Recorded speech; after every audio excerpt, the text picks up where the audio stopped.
Hi scholars, welcome back. I'm so excited to do another activity with you guys. And today's activity is actually really cool because all you need is paper, tape, and a book. And we're gonna use these materials to answer the question, can one piece of paper hold up a book? What do you think? So, I have a piece of paper and I put my book on top of it, but it's not really holding it up. I want my book to be up high. I want it to hold it up. So, can I get my paper to, I got it to stand. Do you think it's gonna hold it though? Let's find out. Nope, let me see again, let's try again. Is it standing up? Oh, okay, I got it to stand. Is it gonna hold it though? Oh, I can't even put my book down on it before the paper falls down. That didn't really work out.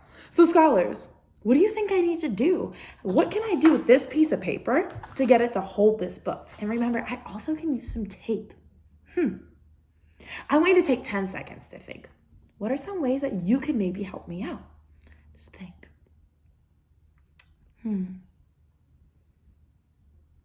Oh my goodness. What a good idea. So what I need to do is I need to turn my pieces of paper into a shape. And what I'm gonna do is actually create something called column. Say column. So a column can be some different shapes, but what I'm gonna say is it is a 3D shape. So what we're gonna do is we're gonna make three different columns. So I'm gonna go ahead and show you the ones I've already made, but I'm gonna show you how to make them too. So we're gonna make one column that has the face of a circle, one column that has the face of a triangle, and one column that has the face of a square. And what we're gonna do is we're gonna build these columns and we're gonna see, can these pieces of paper hold up our book? So first, I'm gonna go ahead and show you how to make our column that has the face of a circle.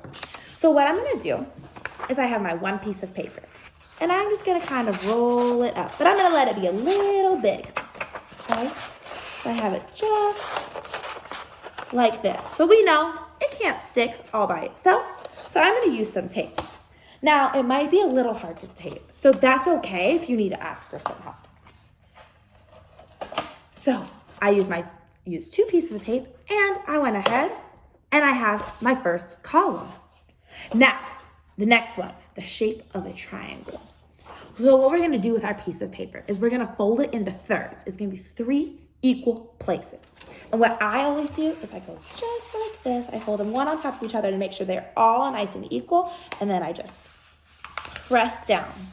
Now you want it to be as close to perfect as possible, but it's okay if it's not totally perfect. Now what I do is I just hold these sides while I tape it. But like I said, if you need some help, that's okay. It gets a little tricky sometimes, especially if you're all by yourself. I got one side, and I'm actually gonna use 3 pieces of tape just because I wanna make sure this one is extra safe.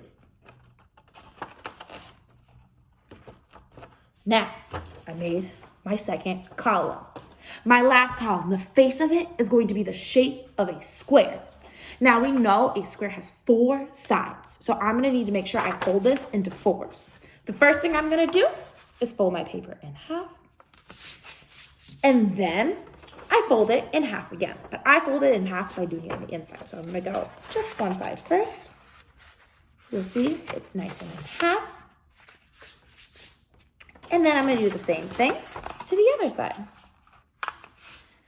I now have 4 equal spaces. So I know I can make it into a square. So I gotta hold it so that way I can tape it together just like I did with my other 2. I think this one is probably the trickiest to tape, but do your very, very best. And as I said earlier, it is definitely okay to ask for help.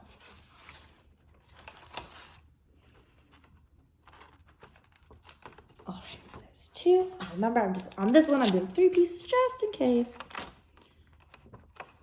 Okay, so, all right, I have my 3 columns, all different shapes, 3 of them. Do we think that these columns can hold a book? So I'm gonna test out one at a time. And we're gonna watch to see if it works or not. Okay, so my first one, I'm gonna try it with my cylinder.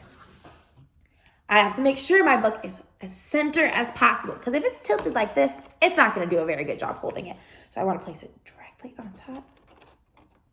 And oh my goodness, what do you think? This one held it, right? It's holding the book up. So we know this column, it can hold up a book.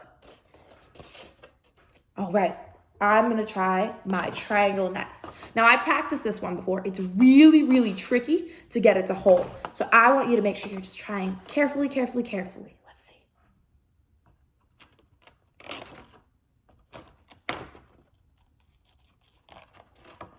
Oh, not quite, almost. Okay, this one, like I said, it's really tricky to get the book, but it is possible. So don't give up. Keep trying until you get it. So I know my triangle column, it holds a book. Now, last one. Remember, this one is the face of a square. Let's see. Remember, I'm putting it nice and center. Oh my goodness. This one works too. So all three of my columns were able to hold up my book. Now, I'm wondering if my columns can hold up more than one book. But guess what? I'm not going to do that one for you. I want you to go ahead and at home, try building your own columns.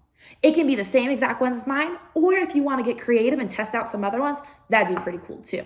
But I'm curious, which column can hold the most books?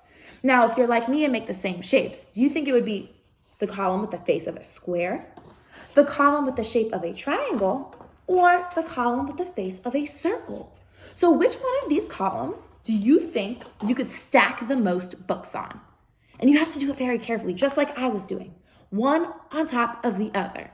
And I want to know, as soon as you've tested it out, which one you found out can hold the most books. So you can go ahead and comment below when you figure it out. You can email us, do whatever you have to do, because I really want to know which one of our columns can hold the most books.